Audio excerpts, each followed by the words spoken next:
Olá, corujas, tudo bem com vocês? Bom, hoje, dia 15 de outubro de 2024, é o dia do professor, é o dia da professora. Não é um dia tão prestigiado socialmente como a gente vê outras datas, né? Ditas comemorativas. Mas mais do que uma data comemorativa, esse vídeo aqui não pretende celebrar, a partir de um discurso, essa profissão, mesmo que não seja prestigiada socialmente.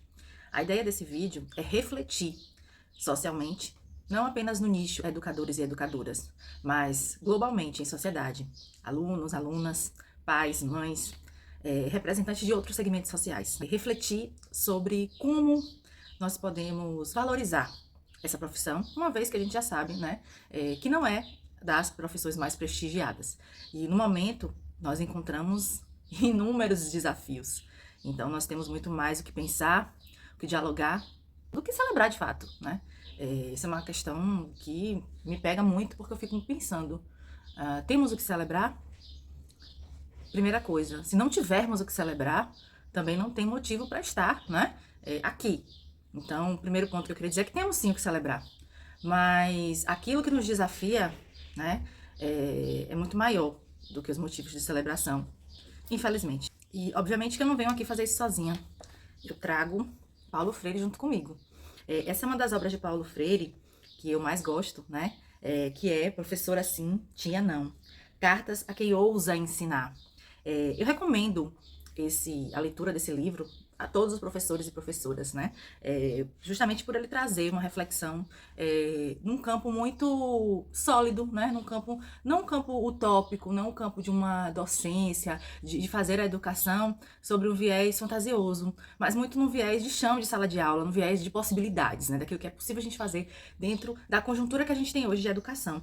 E aí, para mim já é interessante quando eu abro o prefácio e já tem o título, né, dele, A Profissão do Ensinante, uma tarefa prazerosa e igualmente exigente. Eu tenho visto muitos vídeos, né, de influencers professores que têm feito a reflexão sobre essa ideia que pretendem trazer para a educação, né, que tem um viés muito neoliberal, inclusive, de nos colocar como cuidadores, como tias, né, de tentar rebaixar mesmo a profissão professora, a profissão professor, a um animador de espaço, né, um animador de sala, mais do que, de fato, o docente, o professor. E eu tenho muita resistência a esse papel, né, de animadora, de ter que fazer coisas que nem mesmo eu acredito que são válidas e que são concretas no processo de educação, né. Eu vou trocar com vocês aqui a nona carta, né, o nono texto desse livro. E Paulo Freire diz: ao longo de minha vida, nunca perdi nada por me expor. Expondo meus sentimentos dentro, obviamente, de certos limites. Em uma situação como esta, creio que em lugar da expressão falsa, de uma falsa segurança, em lugar de um discurso que, de tão dissimulado, desvela nossa fraqueza, o melhor é enfrentar nosso sentimento. O melhor é dizer aos educandos, numa demonstração de que somos humanos, limitados, o que experimentamos na hora. É falar a eles sobre o próprio direito ao medo, que não pode ser negado à figura da educadora ou do educador. Tanto quanto o educando, a educadora tem o direito de ter medo. A educadora não é um ser diferente, vulnerável. É tão gente quanto o educando, tão sentimento e tão emoção quanto o educando. O que, o que a contraindica, em face ao medo, a ser educadora, é a incapacidade de lutar para sobrepujar o medo, e não o fato de tê-lo ou de senti-lo. O medo de como se sair no primeiro dia de aula diante, muitas vezes, de alunos já experimentados e que adivinham a insegurança do professor neófito é algo mais do que natural. Falando de seu medo, de seu receio, de sua insegurança, o educador vai fazendo, de um lado, uma espécie de catarse indispensável ao controle do medo. De outro, vai possivelmente ganhando a confiança dos educandos. É que, em lugar de procurar esconder o medo com apelos autoritários facilmente reconhecíveis pelos educandos, o professor o manifestou com humildade. Falando de ter medo, se revelou e se assumiu como gente. Testemunhou o desejo de aprender também com os educandos. Resumindo, tudo que Paulo Freire traz é pra gente expor, né, esse medo, trabalhar com ele. E aí o medo não é um medo pelas questões da violência apenas, é o próprio medo do docente, né? Principalmente quando ele está muito neófito, né? Quando ele é neófito na profissão. Eu já experimentei desse medo, mas os meus medos hoje na docência são outros. E eu espero compartilhá-los aqui um pouco com vocês também para a gente poder refletir. E aí, pensando no medo, né, eu me lembro da maior insegurança até hoje na minha vida, que foi justamente o meu primeiro contato com a sala de aula, né? Foi um contato com a sala de aula num espaço não formal de educação, em um cursinho de zona rural, e que eu estava no primeiro semestre, né, do curso de letras, na graduação, e que eu fui dar aula, eu me desafiei, mas eu fui morrendo de medo, mas mesmo assim eu falei, não, eu tenho que ir, porque em algum momento eu preciso experimentar a sala de aula, né? E aí eu comecei logo cedo, logo no primeiro semestre. E eu me lembro que era uma turma de jovens e adultos, né, que estavam ali querendo adentrar na universidade, e eu fui dar aula de redação. E num momento, uma aluna perguntou sobre a grafia da palavra sobrancelha. E eu me lembro que eu fui lá e escrevi no quadro, que até hoje eu tenho essa prática. Quando perguntam o nome de uma palavra, eu vou lá e escrevo essa palavra no quadro, né? Eu fui lá, bem bonita, escrever a palavra no quadro. Aí eu escrevi o quê? Sobrancelha, com M, né? Só que, na verdade, a palavra sobrancelha, ela não se escreve com M, é sobrancelha, né? Só que quando a gente fala, às vezes até pela questão regional e tudo mais, a gente nasaliza um pouco. E aí, naquele momento, eu escrevi daquele jeito. E as alunas correram, né? Se perceberam a vulnerabilidade ali, a insegurança, e correram para olhar no dicionário. E a palavra que eu tinha escrevido estava errada, né? E aí, o que aconteceu? Eu tive que dizer, gente, acontece, né? Logo de primeiro eu tive que dizer isso. Acontece, a gente erra, né? Eu sou suscetível a erros, mas assim, foi o meu primeiro grande baque na educação. E eu hoje agradeço por ter vivido esse desconforto logo no início. Porque assim eu vivenciei tudo que eu tinha que vivenciar inicialmente dentro de uma sala de aula. E aí também veio a responsabilidade de perceber que nós não podemos ir para a sala de aula sem nos preparar, sem a educação, sem o estudo, né? Sem o planejamento. Algumas coisas sairão do planejamento, geralmente sempre saem. Mas é importante que a gente sempre se planeje, né? Que a gente tenha o plano A, que a gente tenha o plano B. E que a gente tenha também essa sensibilidade de saber que há momentos que a gente vai ter que mudar totalmente. Porque nós estamos lidando com seres humanos, com questões que muitas vezes fogem do nosso controle. E aí, falando de medo também, trazendo para vocês, assim, uma questão muito pessoal, né? Eu sou uma pessoa que eu tenho muita necessidade do controle, né? E a vida ensina a gente que a gente não controla absolutamente nada. E na sala de aula, muito menos, né? O controle, essa ideia de controle, ela é muito relativa, né? E muitas vezes ela pode nos engessar. Então foi uma das lições que a sala de aula me ensinou. Essa necessidade do controle todo momento, ela nos coloca também num lugar complicado, perigoso, de muitas vezes não dialogar, não conseguir fazer o diálogo, né? Os diálogos, eles precisam ser feitos, eles precisam ser possíveis. Mesmo que, muitas vezes, a falta de respeito superabunde. E é o que tem acontecido muito, porque essa geração que tá aí agora é uma geração que desdenha, né, muito da figura do professor, da professora na sala de aula.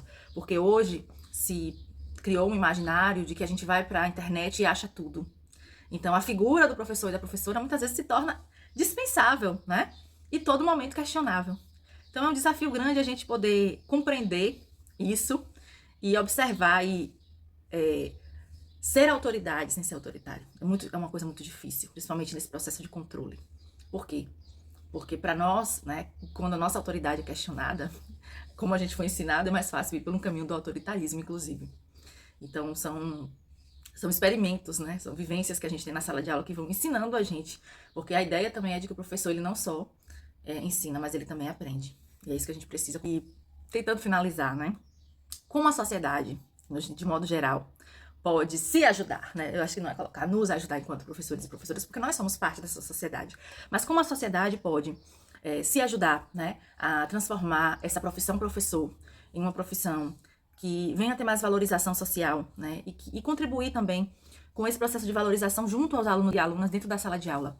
A nossa resistência à mudança, né, acaba assim, de uma forma ou de outra, nos distanciando dessa relação até mesmo com os educandos e dessa relação com a própria sociedade, né. Por outro lado, eu também vejo um estímulo a tratar professores e professoras como se nós estivéssemos em uma esteira de produção de uma indústria, de uma fábrica, né? Colocando a educação como um objeto, como uma mercadoria. E a nós temos que agora seguir padrões de desempenhos, né? Ser avaliados nessa perspectiva, que é uma perspectiva muito neoliberal e que, assim, não cabe nos processos de educação por várias questões, porque a educação, ela não é como uma esteira de produção, né? Ela é algo muito mais subjetivo, né? Seus resultados, eles dependem de uma série de coisas, inclusive históricas, que a gente vivencia, de diversos fatores. Não também retirando as nossas responsabilidades, porque eu digo, nós precisamos ter essa característica, assumir esse papel de nos colocar abertos e abertas à mudança, às mudanças que são necessárias para que de fato consigamos uma educação de qualidade, né, que perpassa aí por uma série de questões muito profundas e que não é o motivo da nossa discussão aqui hoje. mas que não estão descoladas desse processo de desvalorização dos professores e professoras. Escolher o 15 de outubro não para parabenizar meus colegas e a mim mesma, é colocar o dedo na ferida para a gente poder pensar e repensar as nossas práticas, mas principalmente também envolver a sociedade nessa discussão para pensar e repensar como nós podemos valorizar essa profissão, como a sociedade pode nos ajudar a resgatar, né, ou até mesmo a construir novas relações com a sala de aula, com os nossos alunos e alunas. Não adianta, no dia de hoje, nos parabenizar, dar até um presente, um bombom, uma flor que seja, né?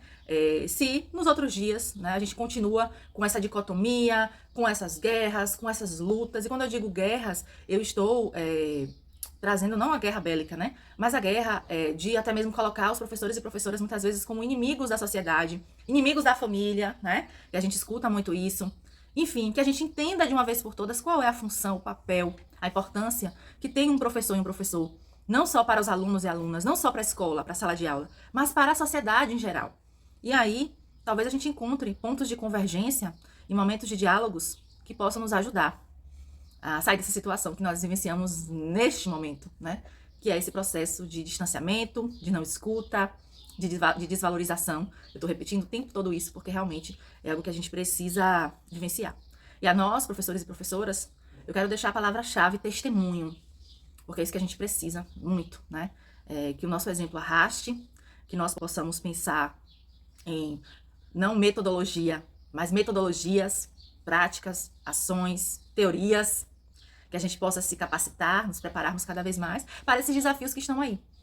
E eu sei que a gente se prepara, né? E muitas vezes não somos valorizados. E é sobre isso também esse vídeo, principalmente, aliás. Mas que a gente possa... E acho que a grande questão é que a gente não tem mais que provar nada. Eu cheguei numa época da minha vida que eu não preciso provar o meu comprometimento com a educação, seja ela pública, privada, seja ela formal ou não formal. Eu cheguei numa fase da minha profissão que eu não preciso e que as cobranças já não me ofendem, porque eu sei a profissional que eu sou. E, sobretudo, que a gente não caia nas ciladas dos espetáculos, né? Da espetacularização da educação, que é aí uma cilada neoliberal muito perigosa. Ela é tentadora, porque a gente quer experimentar daquilo que dizem que faz efeito, né? Que a gente quer efeitos mais imediatos. E na educação existe imediatismo, porque nós estamos lidando com outros seres humanos, com um campo de formação muito subjetivo, que mexe com o desenvolvimento cognitivo, com ampliação e construção do conhecimento, da formação humana, das emoções, enfim, de uma série de coisas que nós vivenciamos nesse período. E uma coisa que eu acho que é importante também de deixar destacado aqui é que eu não vim trazer verdades absolutas, em que o que eu trago aqui não são reflexões que não devem ser questionadas, ou muito menos que eu quero gerar uma celeuma. Não. Eu quero trazer para vocês aqui o desabafo, né, dos medos, das angústias, da minha visão, que não é uma visão absoluta, mas que tem a ver com aquilo que eu vivencio na sala de aula, nos espaços de educação por onde eu perpasso, né? Seja público, privado, formal ou não formal. Os meus medos, as minhas angústias, as minhas construções e desconstruções. Porque esse é o ponto chave. Hoje eu penso assim, amanhã eu posso não pensar e tá tudo bem. Porque nós precisamos ser sedentos pela mudança. A transformação na educação vem não de um lugar confortável, não de uma zona de conforto. Por mais que tenha gente que diga que nós ainda estamos em zonas de conforto, o que eu discordo veementemente, porque se tem um lugar hoje que não é confortável na sociedade, é esse lugar de professor e professora. Então, que o respeito, que a valorização, que a compreensão, que a parceria, que o entendimento venham a ser ações importantes dentro dessa caminhada, para que a gente tenha, de fato, cada vez mais uma educação de qualidade no nosso país. E que a gente contribua com a formação humana, política, educativa, cognitiva, para a construção do conhecimento de nossos meninos e meninas, de nossos adolescentes, de nossos jovens, de nossos adultos, de nossos idosos. É sobre isso. Viva a educação. Eu não estaria fazendo esse vídeo aqui, eu não estaria ainda na educação se eu não acreditasse veementemente que é a ferramenta mais poderosa e transformadora, porque transformou a minha própria vida. Um dia eu espero fazer um vídeo específico para contar um pouco para vocês como a educação me transformou. Mas eu sou, das pessoas que eu conheço, a prova viva do quanto a educação é significativa. E até mesmo aqueles professores que eram considerados os chatos, que cobravam, o quanto hoje eu sou grata por tê-los tido na minha caminhada. Não é uma gratidão imediata. Com o tempo a gente entende muita coisa. E é sobre isso.